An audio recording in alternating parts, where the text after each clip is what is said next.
welcome everybody to another edition of Jawanza for Life. So very, very glad you can tune in.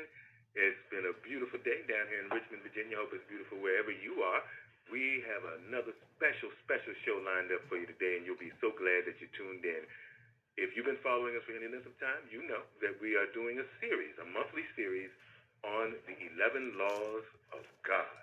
That's right, the 11 laws of God. And I just want to bring my guest on, but first let me tell you a little bit about him. His name is Orwa Hehi Meturai Kemetic. He's been a member of the Asaraset Society since 1975. He was appointed Orwa, which is Paramount King, by Shechem Shechem Rahu Nefer Amen, who is the chief priest and king of the Asaraset Society. Now, as Orwa, he's responsible for guiding the lives of Asaraset members and the Society's activities in Maryland, Virginia, and Washington, D.C. He holds a bachelor's degree in African American Studies and a master's degree in education, both universities. For the last several months, we've been doing a series on the Tree of Life, and we've been going down the tree, one faculty at a time. And this month, we're going to be discussing the law of Peru. Okay, so I'm so happy again that you tuned in. And Brother Orwa, welcome back to Jawanza for Life. It's good to have you again. How's everything going? Can you hear me well? I can hear you just fine, thank you. Everything is fine. Well, brother, we've got a lot of new listeners. I've been following your the archive shows. Your numbers are really, really growing. People are feeling this information. They just keep growing. Every time I look at them, they're like, oh, my God, somebody else is tuning in. More people are just tuning in. It's obviously that this information is striking a chord with people. So to all of the members of the Asaraset Society that have tuned in, thank you so much for tuning in. For all of the members of Healthy 247, thank you so much for tuning in, and all of the other, I want to definitely make sure I say hello to the people at 31st Baptist Church here in Richmond, Virginia. Thank you so much for tuning in. Brother Orwa, for the listeners who are just tuning in for the first time and are hearing this for the first time, I know there are several people that I know specifically this might be totally new to them. Again, we're talking about the 11 laws of God. Before we get into a background of the laws that we've covered so far, what are the 11 laws of God for those who may not know? Well, according to our scriptures, that's the Kemetic scriptures, those things that were written in the pyramids, and they were developed before those inscriptions, but those are the oldest surviving texts. When God went to create the world, he first needed some solid ground on which to stand. And the solid ground that the scriptures say God put in place to stand on was called Ma'at. And Ma'at, we know, is the Kemetic principle for the law. So what was being said by our ancestors in the scriptures was that everything that was created follows law. Everything that was created is guided by law and controlled by law and directed by law. And so when we look at the world in which we dwell in, look at the creation of man, as above, so below. If God created the world based on law, so too must man follow law. And fortunately, our ancestors coded these laws, these 11 laws, which correspond basically to the 11 values that we need to cultivate in order to realize our purpose for being created, which was to be service vehicles for the divinity to manifest itself on earth. So the 11 laws are the set of guidelines that we need to develop within our spirit that will enable us to serve as the vehicles through which the divinity that God created within us is able to come out and guide us in and through the course of our life. Okay, well then that would lead me to this question. Before we get into what would be then the purpose of creation. So I think that with that information, that will help provide a backdrop for people to understand the 11 laws. Why did God create the world? Okay, that's a good question. The simple understanding of it is that everyone pretty much agrees on this point. All the various religions agree that there are three essential qualities to the Supreme Being. One is that God is an omnipresent reality. One is that God is an all-knowing reality. And one is that God is an all-powerful reality.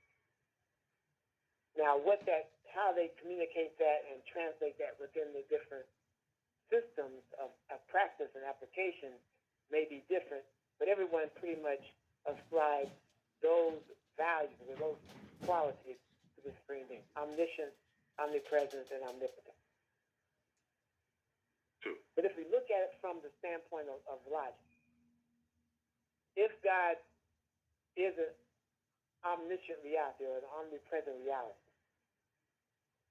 prior to manifestation, is God truly able to experience those qualities? And why do I say that? To be all present, to be omnipresent, means that every place imaginable exists and you are there instantaneously and simultaneously. But prior to there being manifestation and creation, there are no things. All places are things. Washington, D.C. is a place, it's a thing. New York's a place, it's a thing. The river is a place, it's a thing. The Atlantic Ocean is a place, it's a thing. All places are things.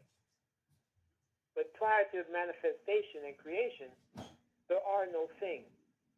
So in order for God to truly be omnipresent, God has to first manifest all places imaginable and then be there.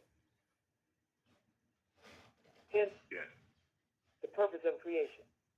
And the same is true for omniscience. To know all things, to be all-knowing means you know things, right? You know all things. Because we know things. But you can't know all things if nothing exists. If there are no things in existence, if there are no things that have been created, then God truly is all-knowing only in potential. So the creation and the manifestation and creation of what we call the world is the vehicle through which God is able to experience the essential quality of his being, which is omniscience. And then we follow the same logical conclusion to be omnipotent or all-powerful. Power can only be expressed in a field of things. Prior to energy and matter being organized into anything being manifested or developed, there's no power exertion. So in order to experience the omnipotence, which is the nature, the essential quality of the Supreme Being had to exert that energy, that power, to manifest all things as a part of its creation and being. So the world itself, what we call the world generically, or creation, or manifestation which leads to creation, is nothing more than a vehicle through which God is able to come in and realize its essential qualities of omniscience, omnipotence, and omnipresence. Okay, would this be a good place to just to touch on consciousness, will, and energy matter? Okay, well, let's look at that then. So since we're saying that prior to manifestation, there is Supreme Being. But the qualities of the Supreme Being, since there are no things, what are the essential qualities of the Supreme Being? Well, there's what we call consciousness, or will, which is immaterial, which cannot be divided or parceled out or structured in any way. And then there's energy matter. But in the essential state of being, prior to manifestation, the energy matter is unstructured, is unformed. Think of it as though there's this, and we'll use this analogy from the old song. He took 100 pounds of clay. We'll just use that clay as a metaphor for this unstructured energy matter. If you just had just endless clay, and you went into that clay, into a certain part of it, and dug out a piece of it, you're now creating form out of this clay. And you could mold that clay into whatever thing you want to mold it into. But the rest of the clay is still undifferentiated, undefined. Well, energy matter in its essential state is undefined, it's undifferentiated. But consciousness, God exercising its will, guided the structuralization of parts of this energy matter into what we call the world or the universe or whatever term you want to use. But only a part of it has been structured, which means that in its essential state, the energy matter is still undifferentiated, it's unmanifested. And so the manifested part of energy matter is the vehicle through which consciousness, what we call the Supreme Being, is able to realize its potentiality. And the realization of its potentiality is through the following of the laws which guide the development of the world itself, of these 11 laws that we spoke of. Okay, so we have 11 laws, and they correspond to 11 different faculties in man's spirit, and we in God and man's spirit. Okay. In both God and man's spirit. Right, because we share the same spirit. There's only one consciousness, right? Remember we said that consciousness is immaterial, meaning it cannot be factored off into pieces. But spirit can be organized into different subsets. So the problem becomes that people associate the fact that there's a consciousness within me. The same consciousness within me is the consciousness that is within you. It's the same consciousness that's within the tree. It's the same consciousness that's within the roach. It's the same consciousness that's within the wind. There's this consciousness cannot be broken off into pieces. But because spirit, energy, matter has been broken into pieces that we call your body, my body, the wind, the roach, the butterfly, the water, river, whatever, the illusion is that the consciousness that's within me believes that it's separate from the consciousness that is within you and within all things. Simply because the vehicle itself modifies the expression of the consciousness.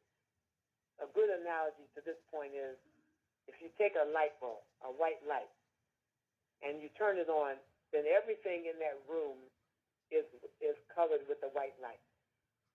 Now, if we take a blue screen and we put it up to the light and then turn on the light, then that same white light now expresses itself only in the ray of blue, which means that everything now is going to believe it's blue, when in reality it is really white that's just been factored and structured and modified by the screen through which it's being projected. So the God that's within me, the God that's within you, the God that's within the roach, within the butterfly, within the wind, within the rain, is identical. The only difference is the vehicle through which the God is being projected. Okay, so now that leads me to this question, and that would be the difference between identifying with a person's human nature versus their identifying with their divinity. Because if God is in the same God that's in the roach, is in the wind, is in the rain, is in the butterfly, that's in you, that's in me, that's in the oceans, and if I identify with that God being the creator as opposed to me identifying with my person, the human aspect of myself, then the highest that I will aspire to be is that of a human being, a good man, a good human being. And as you stated in prior interviews, that the problems in the world exist because people have not risen above their human level. So if you could touch on that. Okay, well that takes us to tonight's law, Heru.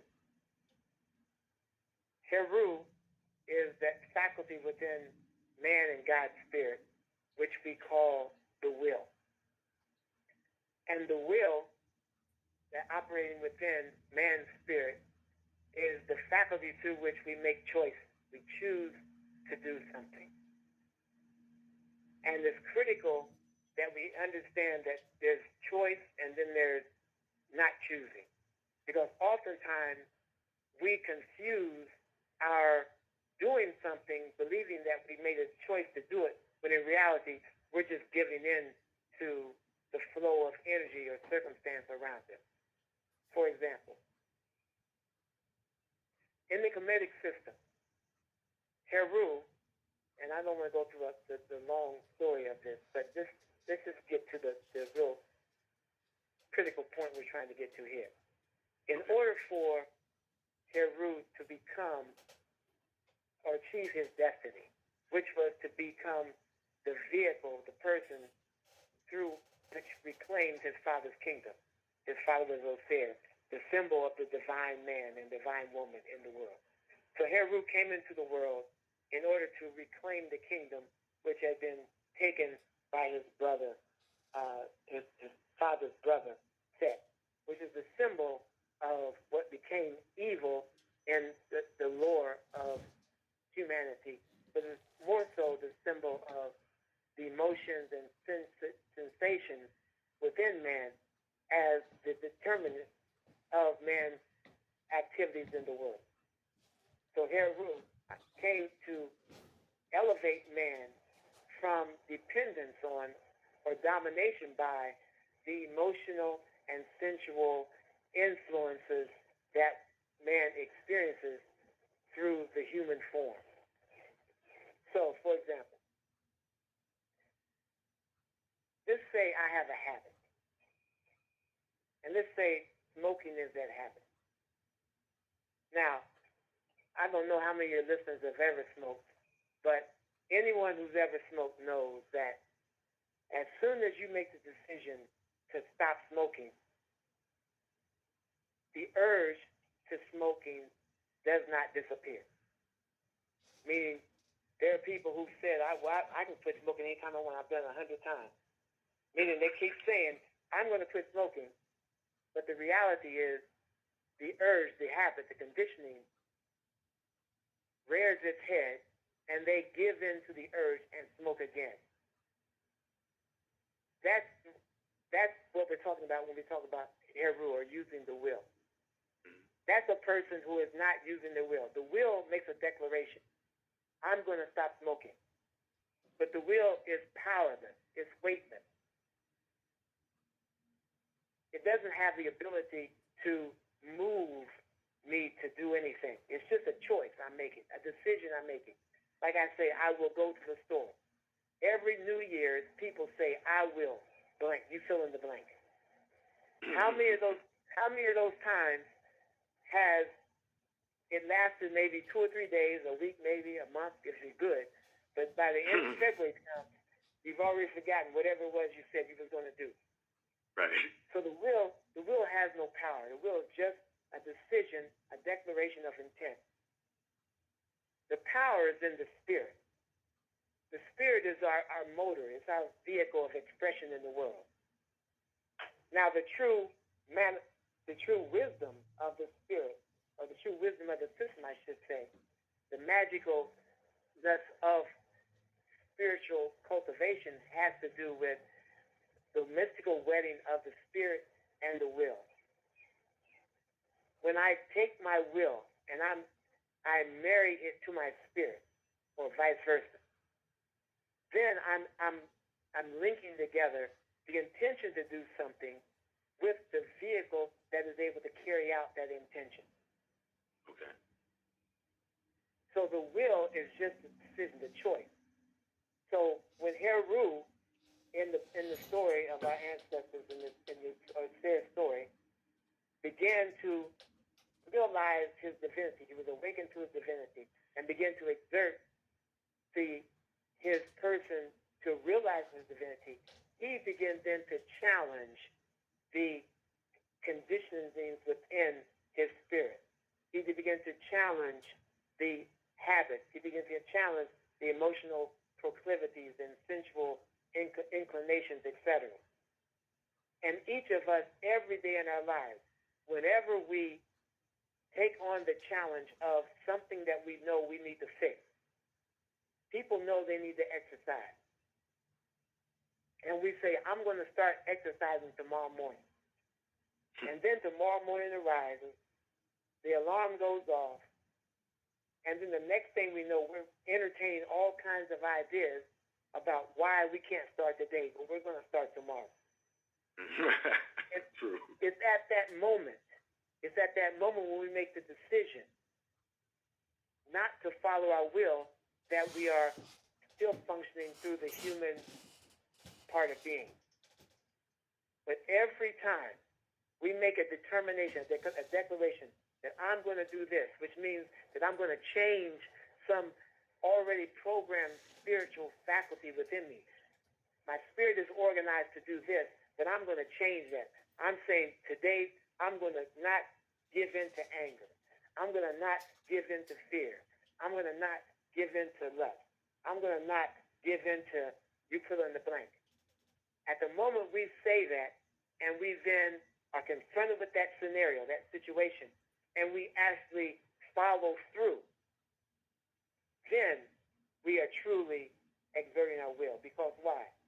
In order for Heru to be successful, he had to follow the law, which is Ma'at. And Ma'at's symbol is a feather. And the feather is, and when you see it pictured within the Kemetic system, there's several unique things about this feather. One, it stands upright on its quill. Now, you don't see that in nature, right? You'd be hard-pressed to be able to balance a feather on its quill. You'd be there spending your whole lifetime trying to get that thing to happen. True. But it's always pictured balanced on the quill. And what our ancestors were communicating with that picture is that in order for you to live true, you have to be upright. And you have to be, your heart has to be as light as the feather. And the heart is the symbol of the passion, the symbol of the habits, the symbol of the emotion, right? When someone says, you know, your heart's not in it, that means that you're not putting your passion, your energy into this thing. So there's no love for it. Well, the heart in the Kemetic system is always the good heart, the righteous heart, is balanced against the feather, which means that it's light. So on the scale, the feather is on one side, the heart is on the other, and they balance, which says that the person's heart is light, which means what? That the emotions are not guiding them, that the senses are not guiding them, that the cravings, the behaviors, however the animal parts and the human parts of their nature are not guiding them, meaning they are choosing for you to follow the feather. You have to choose to do that. I mean, I could come to you with a baseball bat and say, I want you to bark 3 times with it like a dog. I'm going to beat you with this bat. Now, you might bark 3 times like a dog and say, oh, I chose to do it. But the reality was you were fearful of what the pain and suffering that bat might put on you. But if I came to you with a feather and I said, bark 3 times or I'm going to beat you with this feather, you're going to look at me and laugh. So, because the feather is weightless, but truth is weightless. Truth doesn't force us to do something. Truth can guide us, but we have to put the step behind the path, on the path. We have to put the energy on the path. We have to put our emotion. Emotion is nothing more than putting something in movement. So the question is, will the emotion lead us, which is what happens in the human realm, or will the emotions follow the truth of our being, the laws of our being, which is what we experience as divine being? So the separation between humanity and divinity is based on the will. My choosing to live right, to not allow the animal proclivities and the human expressions dominant to my being, but to follow what I know is right, or the 11 laws. So then, if you were talking about the will, and if the will is void, or a willed act is absent, is void of emotion, then I would ask this question, because I'm sure there's somebody out there when I ask this, they're going to be like, oh Lord, he's stepping on my toes now, he's talking about me. So let's say, for example, you take an individual, a man or a woman. They're on a job and they're involved in some affair, whether it's emotional affair or actual physical affair, and the guy says, you know what, I got to stop this. This is just not, this. I'm married, I got kids, I love my wife, you know what I mean. I don't want to hurt her, but I don't want to let this other lady go, But spite of the emotion that's present, because the emotion might be like, well, I want to hold on to this other lady, but I know that it's wrong. If the person, the man or the woman, ends the relationship in spite of their emotion, they may actually want to continue, but their conscience, that higher part of their being, is informing them that you need to let this go. Okay? Would that be considered a willed act if in spite, because the emotion is there, he might actually grieve over the fact, or she may grieve over the fact that she's got to end it, but she does it in spite of her emotions, but the emotion is present. Would that still constitute as a willed act because of the presence of the emotion? Not really. It depends on what's really truly motivating them. Is it Okay. the fear of getting caught? Is it guilt? If I'm responding to something out of guilt, then that's an emotional response. If it's fear of getting caught or whatever, then that's the emotional response. I mean, a lot of people, quote unquote, do the right thing, not because they're committed to doing the right thing, but because of fear of the consequences of getting caught doing the wrong thing. Okay. Well, everybody, yes, go ahead, brother. No, go ahead. I was going to say to all of the listeners online, if you have a question, my special guest today is Brother Orwahehi Meturah in Kemetic. He's author of the awesome book, African Names, The Ancient Egyptian Keys Unlocking Your Power and Destiny. We're talking about the 11 laws of God. In this particular faculty, we're discussing the law of Heru. And I just gave an example, and he gave an excellent answer about that. Well, let me ask you this. If you could discuss the need for people to broaden their spiritual scope, because when choosing, oftentimes people will only choose between the options that their level of awareness provides for them. So, you take somebody who is not aware of these 11 laws, okay, but, they're confronted with a situation and they have to choose between what their awareness shows them are options. But there may be other options that are present, but they just aren't aware. So if you could talk about just the need for people to broaden their spiritual perspective and scope to be able to see these other options. Well, the best way I think I can answer that would be that we need to really look at what these laws are. Because it's only when I know what the law is that I can truly begin to apply the law and really understand the value of the law. First of all, we have to look at, well, what am I on earth for? What's my purpose for being? And that's a question, a fundamental question, that until we come up with the right answer, is going to modulate our response to the circumstances of our life. If I believe, and I'm using the word belief deliberately here, if I believe that I came to earth simply because an egg and a sperm hooked up at the right time or the wrong time, depending on what was going on at the circumstance. And that's the whole of my being, that I'm here just to live life. Then that's not going to guide me to an appreciation and an understanding of what law is. Because the person on that level is only thinking about enjoying life, which means enjoying the things that they're confronted with. And the problem, there's nothing wrong with enjoying the things that we have in our life. We should enjoy things.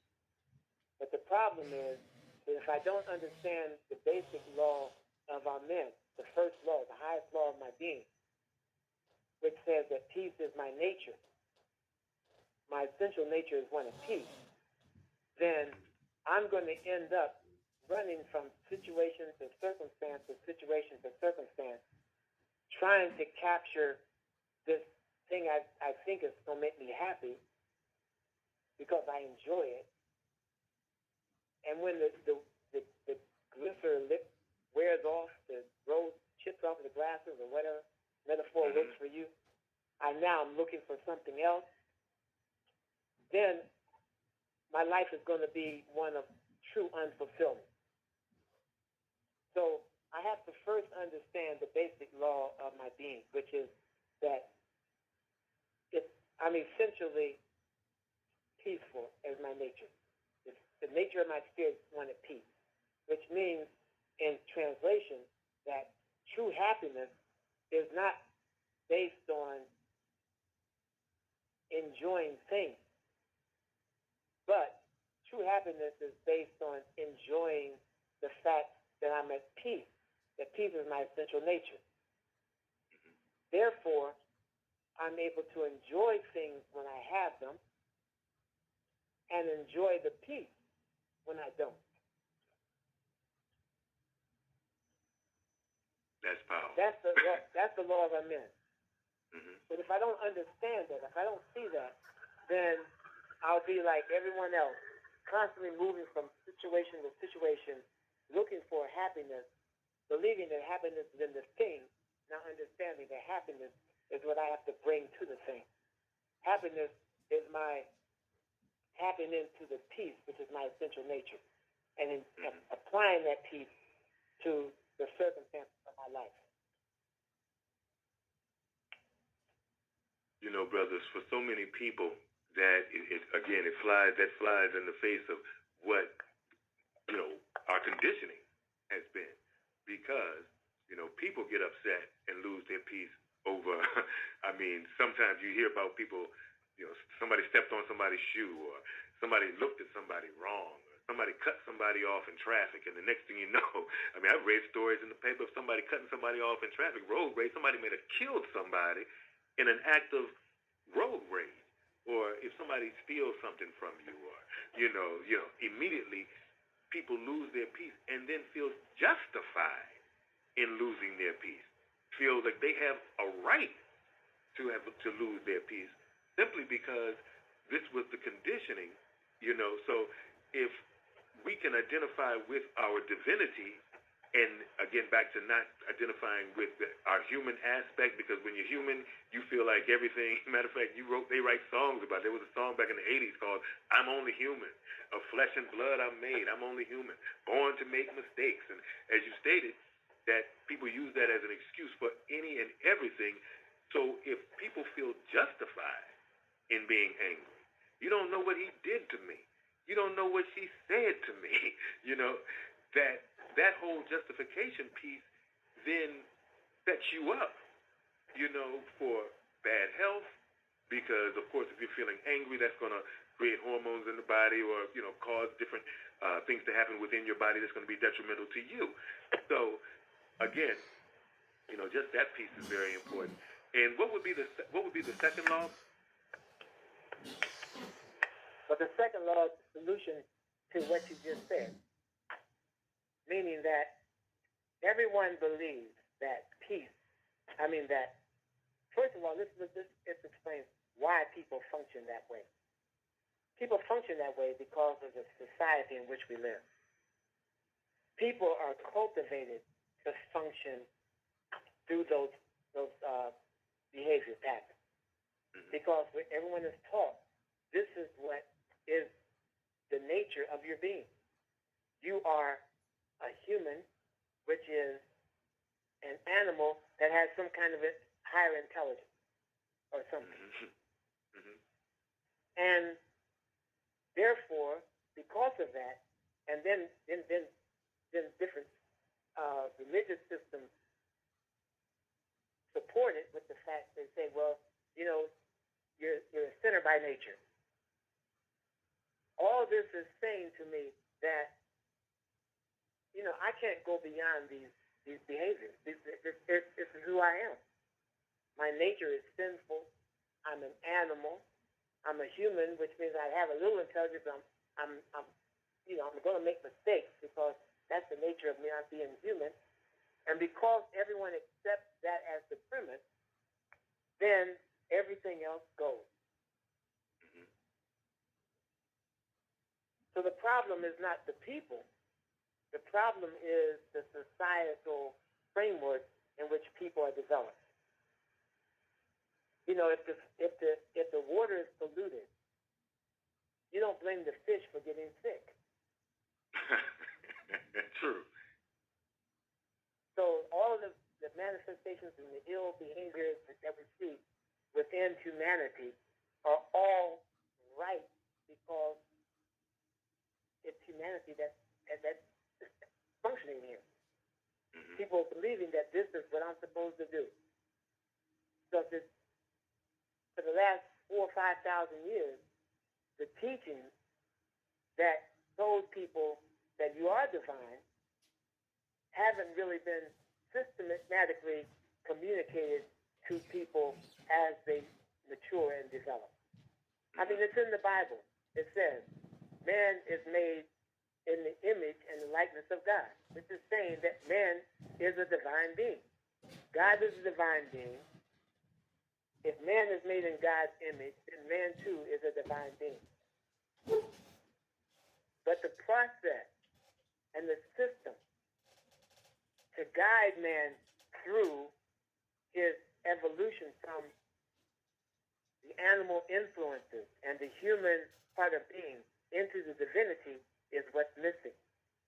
Mm-hmm. So our ancestors, fortunately, wrote their stuff in stone.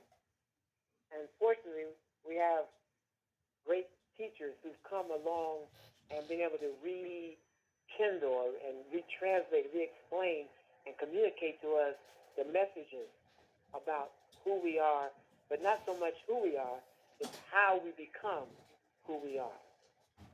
There's one thing as a child, every child has a dream, but they want to be somebody. And unfortunately, or fortunately, depending on how you want to look at it, most children pursue that course as adults.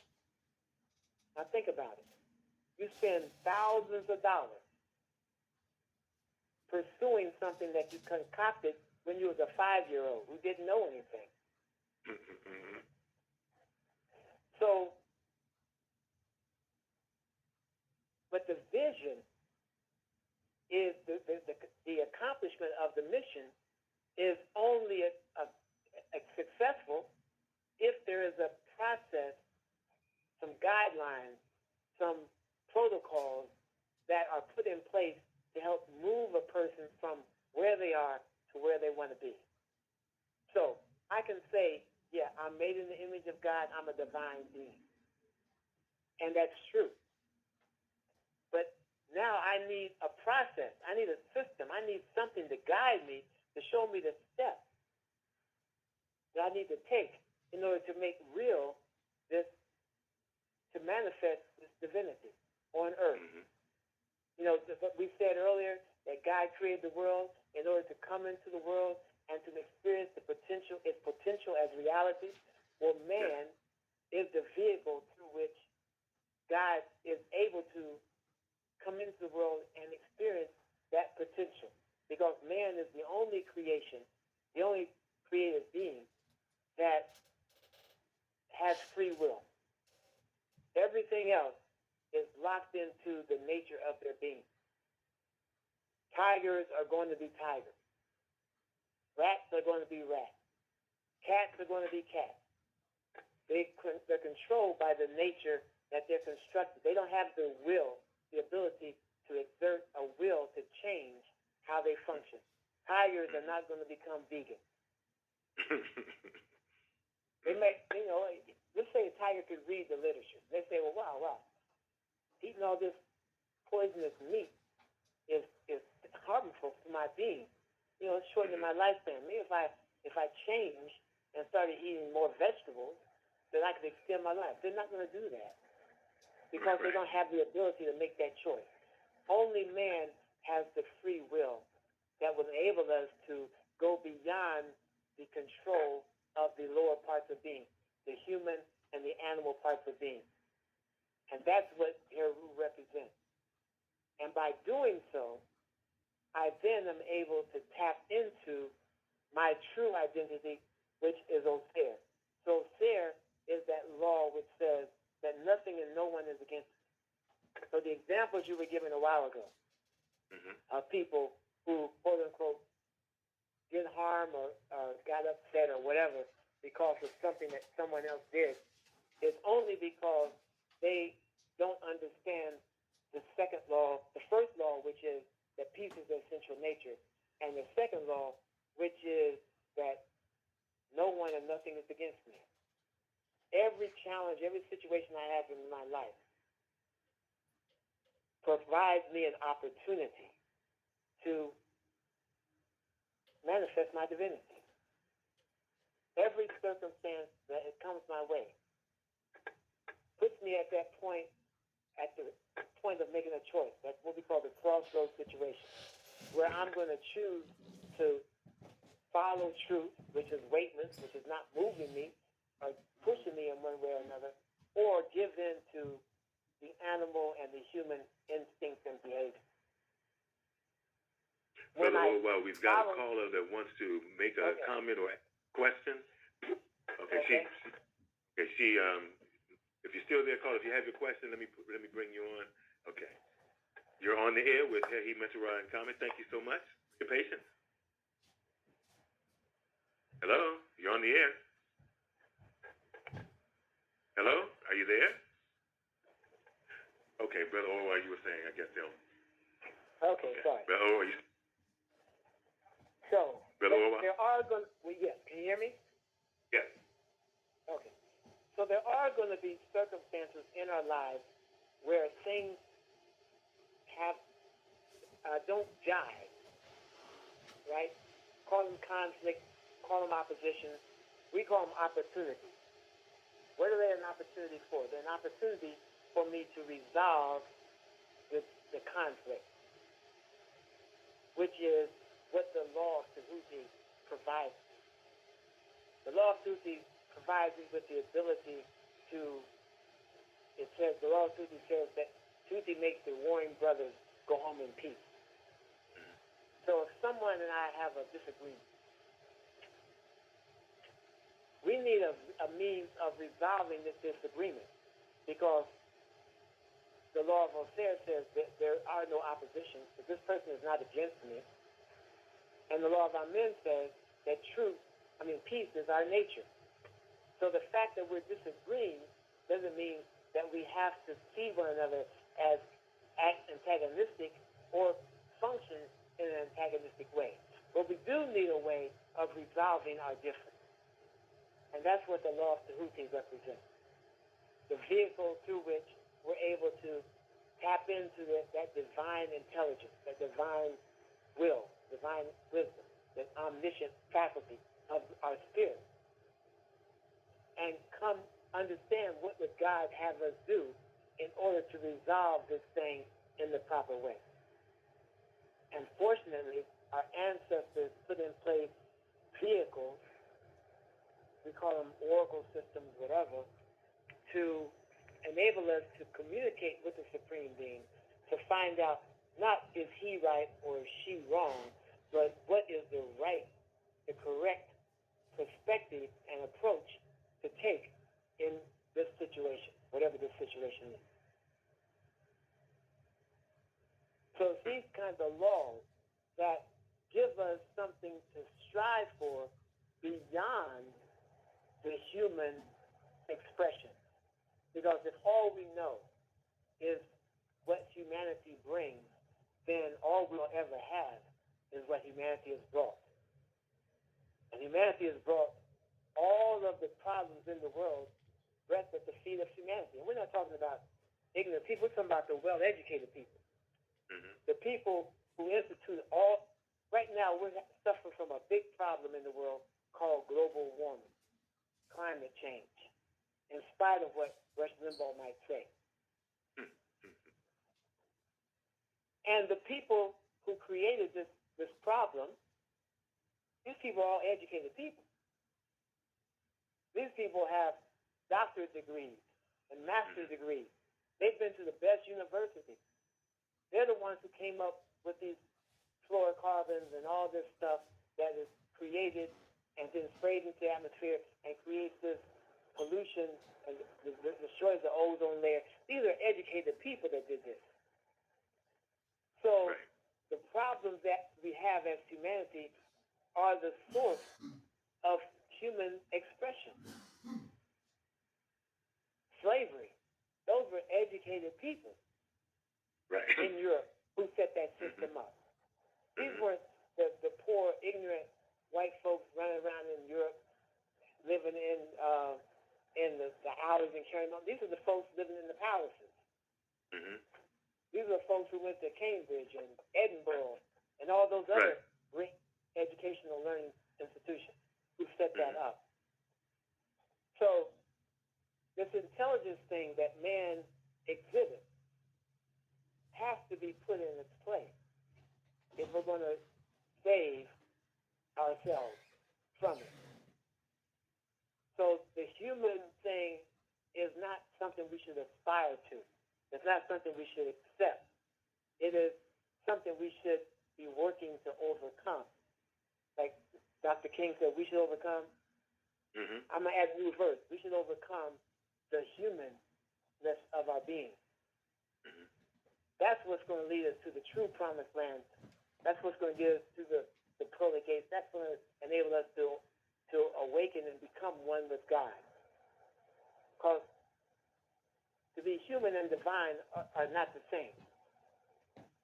Hence, if God is divine and I'm human, then I'm not going to be able to link up with God. I might be in God's company, but I'm not going to be one with God. That's like you being one with a lion or a tiger. Yeah, you might be able to raise a lion cub from birth, and you might be able to hang out with it for a while, etc., and it gets big, and, it might not eat you. But that doesn't mean that you are one with that lion. Let the fact come up that you haven't brought no food to that lion for a while, and then you go in there and see what becomes of you. I mean, it's well documented that people who have house cats, I'm not suggesting that people should get rid of the house cat. Yet that's a choice you have to make. But people have died in the house with cats, and the cat started eating the body. So, everyone, all these forces in nature, these creatures, are programmed. It's like we said earlier, they have no free will. The cat can't sit back and reason. Well, God, man, Molly, she's been feeding me for 20 years. And, so she hasn't brought anything for the last 4 or 5 days. I'm sure that, it's okay for me to starve because, no, the cat is going to eat what is available to eat. So we have to move beyond the limitations of the human part of our being. We have to move beyond the limitations of the animal part of being. And the vehicle that sets us on that path is our will. We have to make the choice that I'm no longer going to give in to this human urge or this animalistic behavior. And then I have to empower my will. There's a difference between a will having power and empowering the will, because the will is powerless. Remember, we used the analogy of the feather. It's weightless. Truth is weightless. But I have to put power behind my will in order to make the change that's necessary in my life, in this circumstance, in this garden. And the vehicle to do that will lead us into next month's discussion on Heru. But the law of Heru essentially says that I am free to choose that which is true, that which is correct. That nothing can force me to do anything that's against what is true. If I give in to what's not true, if I give in to this force or this energy, it's just because I gave in, not because I was forced to do so. So my will is free. And that's the point that we have to always keep in mind.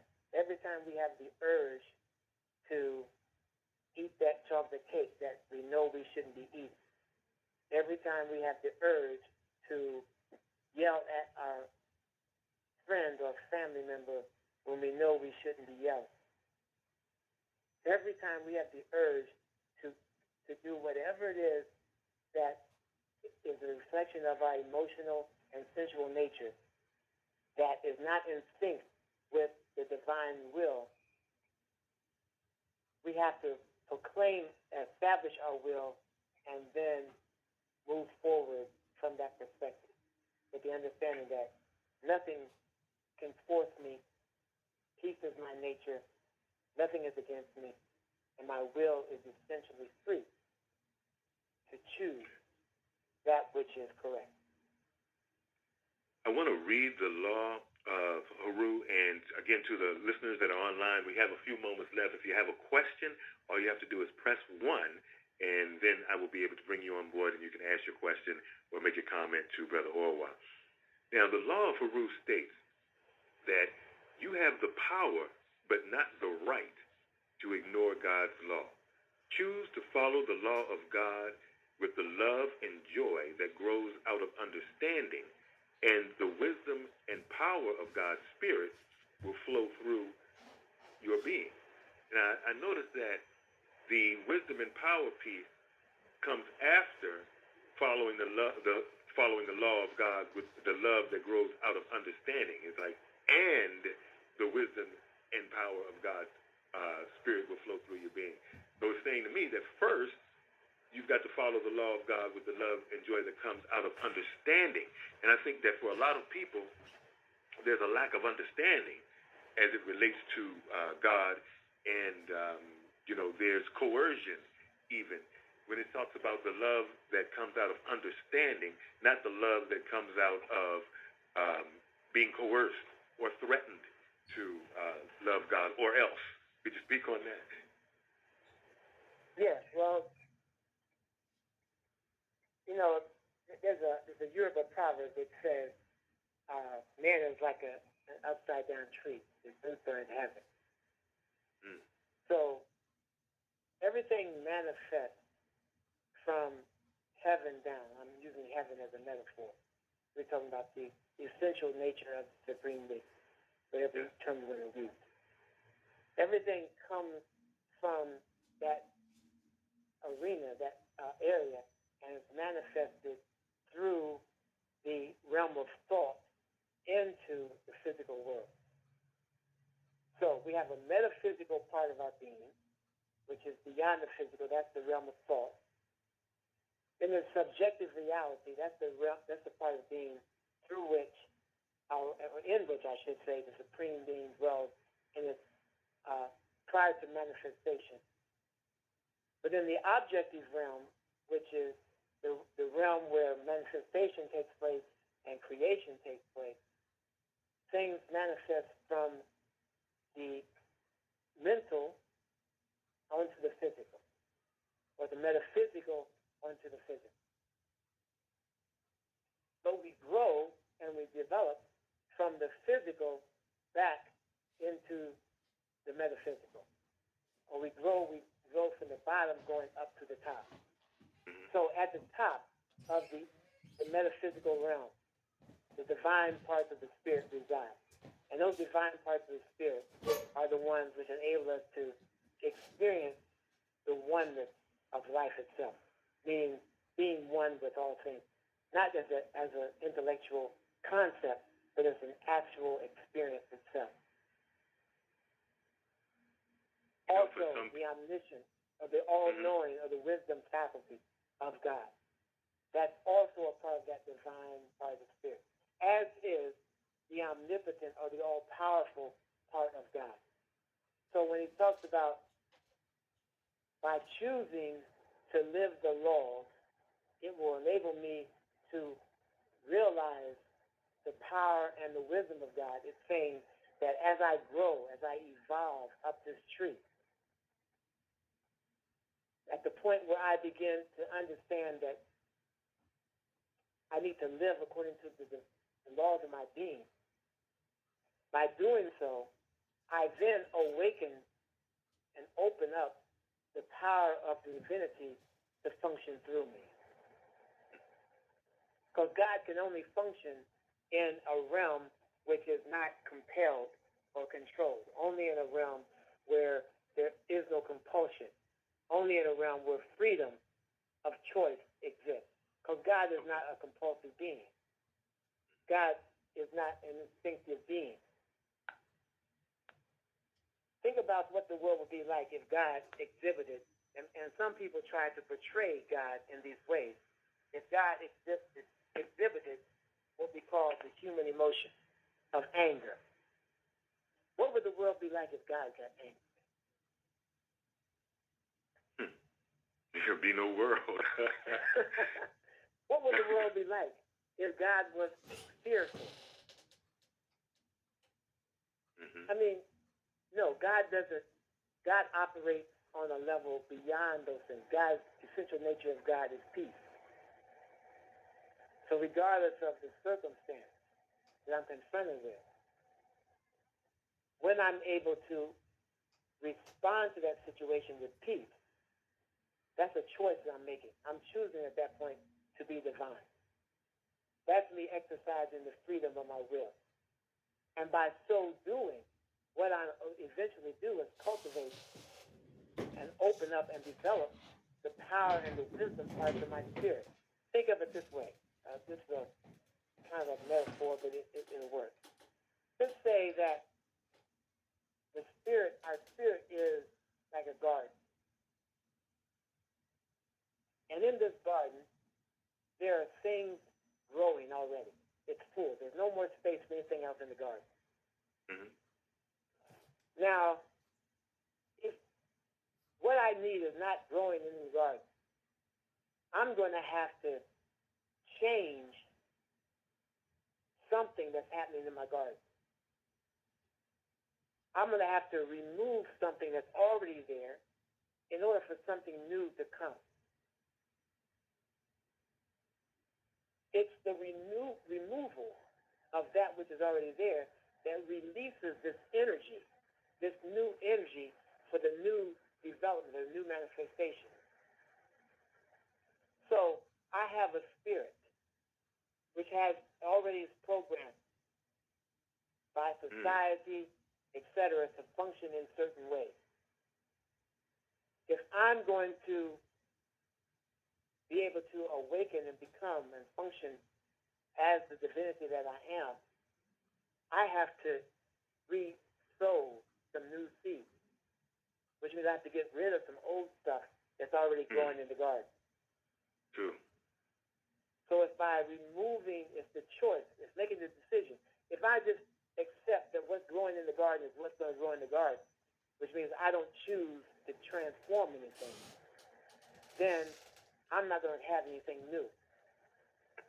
But if I want something new, if I want the wisdom, which is my divine birthright, if I want the power, which is my divine birthright, then I have to change what's growing already, what's cultivated already, what's developed, what's ruling in my spirit. I have to now uproot something for something else to grow. And so that's the criticalness of the will. It's the crossroads. It's the point where you have to make a choice. Which way am I going to go? If I go to the right, or am I going to go to the left? One way will take me to my divinity. The other road will just keep me circling within the sphere of humanity. But the road that keeps me circling in humanity got all kinds of stuff. I see blinking lights and flashing neon signs. I see, beautiful women and handsome men sitting on the side of the road. I hear music popping. All that stuff is happening on that road. But on the road that's going to take me to divinity, there is nothing there. There's no bright lights. There's no music. There's no party. It's just a straight road. So am I going to take this road, this path that doesn't appear to have anything to offer? Or am I going to continue to be sucked in and a part of the offering of the animal and the human parts of my being? Wow. Brother, brother, you have really broken it down, and you have definitely, our listeners, included some food, some spiritual food to digest with this show. Everybody, the voice that you just heard was that of Orwa Hehi Metra in Comet. He's Paramount King of the Washington, D.C., Maryland, and Virginia region of the Osera Set Society. And if you liked what you just heard, and you would like to hear more, and if you're somewhere that's, across the United States and you don't know if there's an Osera Set Society near you, Brother Orwa, could you give a number for people who might want to find out where they can get teachings like this in their city? They can call area code 718-469-3199. That's area code 718-469-3199. Brother, thank you. I want to make an announcement, and that is that, again, for the listeners that are at the 31st Street Baptist Church, Ekshemsu Haru, Shekhameh Beter, will be back on July the 11th. That's a Friday, July the 11th. And I'll give you more details about that in upcoming shows or whatever. But I do want you to know that he's coming back, and that will be July the 11th at 31st Street Baptist Church in Richmond, Virginia. Brother Orwa, as always, brother, what a fabulous show, awesome information. And to the listeners, this is not just food for thought. This isn't just something to ponder and say, oh, that's deep. It's about, do you want to be a human or do you want to be a divine being? Okay? And I want to recommend a couple of books. First, let me recommend Ma'at, The 11 Laws of God. That is written by Shechem Rahun Nefer Amen. And Brother Orwa, they can get that at the Tawi Network online? Yes, they can do that, and they can call that same number. They can go to Tawi online, right? Or they can call that same number and place an order that way. You also want to consider getting African Names, the Ancient Egyptian Keys to Unlocking Your Power and Destiny, written by my guest today, Hehi Metra in Comet, and they can get that book, I'm sure, the same way, correct? Yes, that's true. Okay. Any parting words for our listeners, Brother Orwa? Again, thank you so much. No, this is the end of the solstice. I hope everyone was able to get some meaningful, insightful meditations in of these 4 periods. I'm getting ready to go in here now and close out our solstice with some little meditation. So I want to thank you for the opportunity and talk to you again next time. All right, brother. Thank you again. Peace and blessings. Hetchapu. Okay, Hetcha. Everybody, that was Orwa, Hehi Metra in Comet. Fabulous, fabulous show. He's Paramount King again of the Osera Set Society in the Washington, D.C. area. I have a couple of more announcements to make. This Thursday, if you're interested in yoga, we're going to have some special guests come on. Swami Jyotirvakyananda and Swami Abhipandananda. They're going to be my special guests, and they'll be talking about Kriya Astrology Yoga. And this will be another question and answer segment. So if you have questions about it, feel free to tune in and to listen to that. Also, we've got some more shows coming up. I just want you to know that you can go to the archives and listen. This Friday, okay, we're going to be having Queen Afua. That's right, Queen Afua, author of Heal Thyself and Sacred Woman. She's going to be my special guest. And we just did a 24-hour global fast telethon a few days ago. It was on Saturday. It was awesome. Actually, it was on Saturday evening, or was it Friday evening and Saturday morning. And we're going to be talking about that, a follow-up to that. Where do we go from here? That's going to be the topic. So if you love Queen Afua, as I know that you do, then tune in this Friday from 7 p.m. to 8 p.m. Again, on Thursday, we're going to have, again, Swami Jyotirvakinanda and Swami Abhipandananda, and we're going to be talking about Kriya Yoga. That'll be from 7 to 8 p.m. as well. So to everybody, thank you so much for tuning in. To all of the new listeners, thank you. Again, my name is Jawanza. You're listening to Jawanza for Life. I love you. Peace.